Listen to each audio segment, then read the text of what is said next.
أعوذ بالله من الشيطان الرجيم بسم الله الرحمن الرحيم الحمد لله رب العالمين بارئ الخلائق أجمعين وصلى الله على خير خلقه محمد وآله الطيبين الطاهرين أما بعد رب أنطقني بالهدى وألهمني التقوى.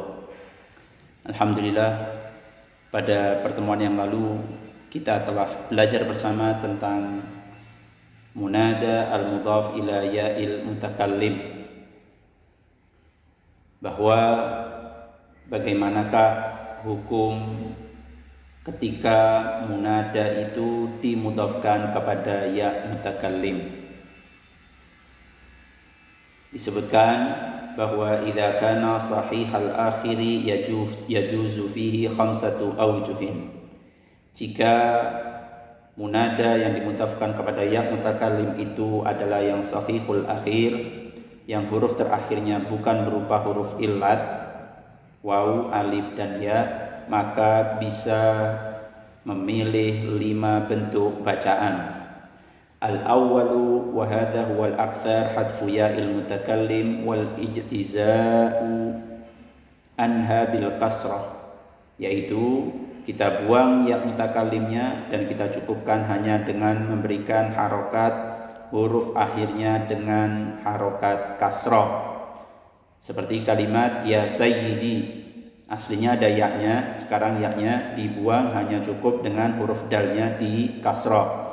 Kemudian yang kedua, atsani itsbatuha sakinatan aw maftuhatan, yaitu kita menetapkan ya mutakallimnya tidak dibuang, hanya saja kita bisa memilih mau disukun atau mau di fathah huruf ya-nya menjadi ya sayyidi atau ya sayyidiyah. Yang ketiga, ats-tsalits qalbuha alifan ba'da qalbil kasrati fathatan, yaitu kita merubah ya mutakallimnya menjadi alif setelah sebelumnya kita rubah harokat kasrahnya menjadi fathah. Huruf dalnya yang tadinya kasrah kita rubah menjadi fathah. Contohnya ya sayyida. Berikutnya yang keempat, ar-rabi hadful alifi wa ibqa'il fathah, yaitu membuang huruf alifnya sementara harokat fathahnya ditetapkan, yaitu ya sayyida. Dan yang terakhir, al-khamis itsbatuha wa ba'daha alifun, kita menetapkan ya mutakallimnya, kemudian kita beri tambahan alif di bagian belakangnya menjadi ya sayyidiyah. Itulah yang sudah kita pelajari bersama pada pertemuan yang lalu. Adapun untuk pertemuan kali ini kita masih melanjutkan tentang pembahasan munada yang dimudhafkan kepada ya mutakallim. Hanya saja kalau pada pertemuan sebelumnya pembahasan tentang yang sahihul akhir, yang huruf akhirnya bukan berupa huruf illat, adapun sekarang adalah bagaimana jika munada tersebut dimudhafkan kepada ya mutakallim sementara ia terdiri dari mu'talil akhir yang huruf terakhirnya huruf illat. Coba kalian perhatikan, amma idza kana al-munada mu'talal akhiri falaysa fihi illa wajhun wahidun. Jika munada yang dimudhafkan kepada ya mutakallim itu huruf terakhirnya berupa huruf illat, maka ia tidak memiliki pilihan sebagaimana ketika sahihul akhir. Kalau sahihul akhir kemarin ada 5 pilihan bacaan, sementara apabila mu'talul akhir hanya ada 1 bentuk bacaan saja. Apa itu? Wa huwa itsbatul ya'i maftuhatan, yaitu kita menetapkan ya-nya, ya mutakallimnya tidak boleh dibuang, dan ya mutakallimnya selain ditetapkan, ya tersebut juga diberi harokat fathah. Jadi caranya adalah ya-nya jangan dibuang, kemudian ya tersebut jangan lupa untuk diberi harokat fathah dan jangan dimatikan atau jangan disukun. Jadi bacaannya ya maulaya, ya qadiyah. Kenapa demikian? Kenapa kita tidak diperkenankan untuk mematikan atau mensukun ya mutakallimnya?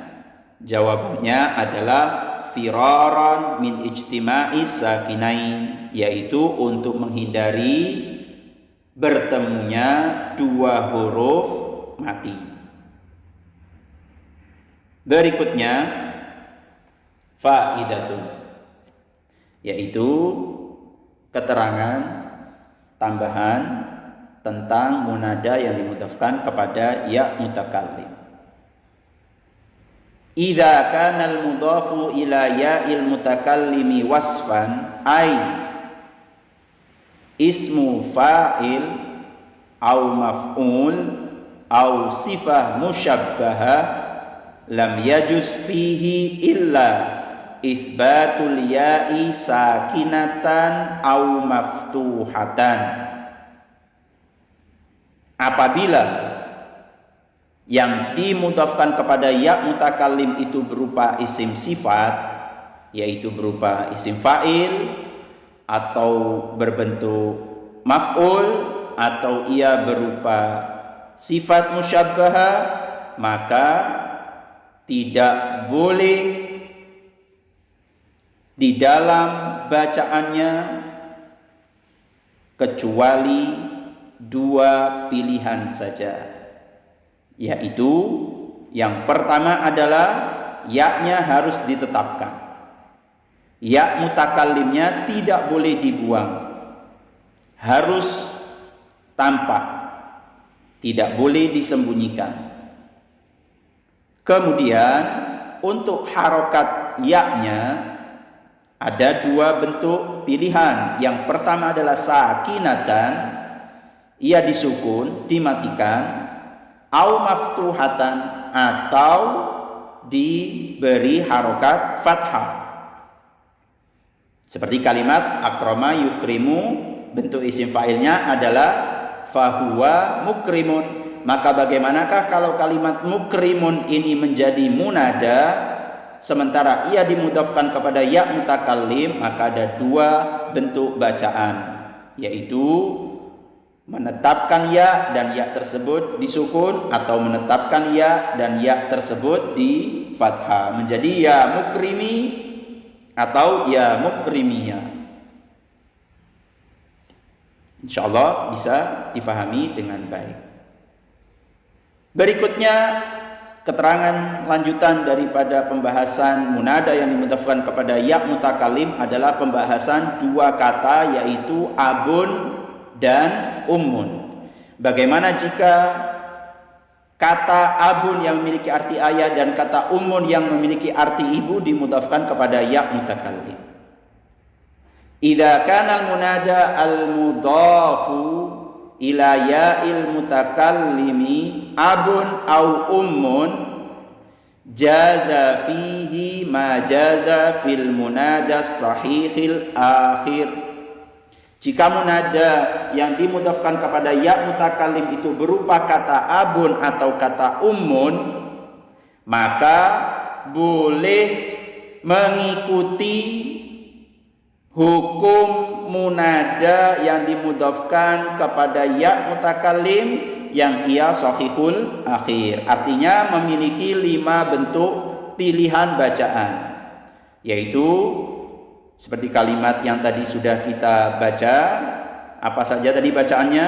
Yang pertama adalah ya sayyidi, kemudian ya sayyidi, ya sayyidiyah, ya sayyida, ya sayyida, dan ya sayyidiyah. Berarti kalimat abun ketika dijadikan munada juga bisa mengikuti 5 bacaan tersebut menjadi ya abi, ya abi, ya abiya, ya aba, ya abiya.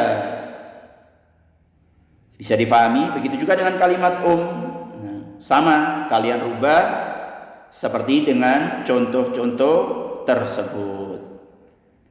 Nah, untuk kalimat ab, ini wajaza fihi ziyadatu an dzalika qalbul ya'i ta'an maksuratan au maftuhatan. Untuk kalimat abun ini, ternyata ada tambahan, bukan hanya sekedar 5 pilihan bacaan yang tadi telah kita pelajari bersama, namun juga ada tambahan, yaitu apa? Kita boleh menambahkan huruf ta. Sekali lagi, kita boleh menambahkan huruf ta sebagai ganti daripada ya mutakallimnya. Jadi ya mutakallimnya sudah tidak lagi disebutkan, disembunyikan, dibuang dan diganti dengan huruf ta, dan ta tersebut bisa diberi harokat kasroh atau bisa diberi harokat fathah. Bagaimana jadinya? Jadinya seperti kalimat ya abati atau ya abata. Jadi punya 7 bentuk bacaan. Punya 7 bentuk bacaan yang sudah ditambah dengan yang 5 sebelumnya dan ditambah yang sekarang 2. Dan masih ada bentuk tambahan lagi bacaan untuk kalimat abun. Wa an yuzada ba'da ta'i alifun. Bisa kita menambahkan setelah huruf ta tersebut yang menggantikan ya mutakallim tersebut, kita beri huruf alif. Kalau tadi asalnya ya abata, bisa kita tambah alif di belakangnya menjadi ya abata. Jadi punya bentuk bacaan sebanyak 8 bacaan. Dan tentunya kalian harus bisa menjelaskan bagaimana perubahan satu persatu, dan harus bisa memahami bagaimana perubahan satu persatu dari setiap bacaan yang tadi telah kita pelajari bersama. Waqis alaihi ya Begitu juga dengan kalimat Bagaimana dengan kalimat Kalimat bisa kalian samakan dengan pembahasan kalimat abun ketika ia menjadi munada dan dimudhafkan kepada ya mutakallim. Berikutnya wala yajuzu ijtima'ut ta'i wal ya. Perlu diperhatikan bahwa tidak boleh kita menggabungkan atau menghadirkan huruf ta sekaligus kita menghadirkan huruf ya untuk kalimat abun. Jadi tidak boleh kita mengatakan ya abati, itu tidak boleh. Demikian materi pada pagi hari ini, semoga dapat difahami dengan baik. Adapun tugas kalian adalah latihan tulisan, membuat susunan dari munada yang dimudhafkan kepada ya mutakallim dari 2 kata abun dan ummun dalam jumlah yang sempurna. Wabillahi taufiq wal hidayah, tsumma ridha wal inayah, ghafarallahu lana wa lakum, wassalamu alaikum warahmatullahi taala wabarakatuh.